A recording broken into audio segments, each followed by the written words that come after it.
তুরস্কের সঙ্গে ইসরায়েলের কোনো সমস্যা থাকলে ঠিক করে দেবেন বলে মন্তব্য করেছেন মার্কিন প্রেসিডেন্ট ডোনাল্ড ট্রাম্প। ইসরায়েলি প্রধানমন্ত্রী বেনিয়ামিন নেতানিয়াহুকে এই আশ্বাস দিয়েছেন তিনি। সোমবার ট্রাম্প ওভাল অফিসে নেতানিয়াহুকে আতিথ্য দেওয়ার সময় সাংবাদিকদের সামনে ট্রাম্প এসব কথা বলেন, তবে শর্ত দেন তুরস্কের সাথে ইসরায়েলের যে কোনো বিরোধের ক্ষেত্রে নেতানিয়াহুকে যুক্তিসঙ্গত হতে হবে। এ সময় রিসেপ তাইপ এরদোয়ানের প্রশংসা করেন মার্কিন প্রেসিডেন্ট। ট্রাম্প বলেন, তুরস্কের সঙ্গে আপনার যে কোনো সমস্যা থাকলে আমি মনে করি আমি সমাধান করতে পারি। আমি বলতে চাইছি, যতক্ষণ আপনি যুক্তিসঙ্গত থাকবেন ততক্ষণ আমি আছি। আমাদের যুক্তিসঙ্গত হতে হবেই। নেতানিয়াহুর উদ্দেশ্যে একটি ডাকনাম ব্যবহার করে তিনি আরও বলেন, যদি তুরস্কের সাথে আপনার কোনো সমস্যা থাকে, আমি সত্যিই মনে করি আপনি জানেন তুরস্ক এবং তাদের নেতার সঙ্গে আমার খুব ভালো সম্পর্ক রয়েছে।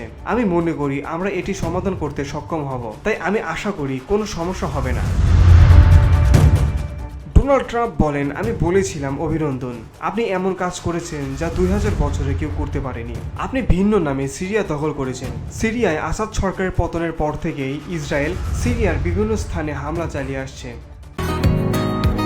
বসুন্ধরা, উত্তরা, বনশ্রী, কুড়িল ও বাড্ডা সহ রাজধানীর বিভিন্ন স্থানে অভিজাত ও অত্যাধুনিক মানের ফ্ল্যাট কেনার এক নির্ভরযোগ্য প্রতিষ্ঠান প্লেজেন্ট প্রপার্টিজ লিমিটেড। তাই আপনার স্বপ্নের আবাসনের জন্য আজই যোগাযোগ করুন। Pleasant properties limited, where destiny matches eventually।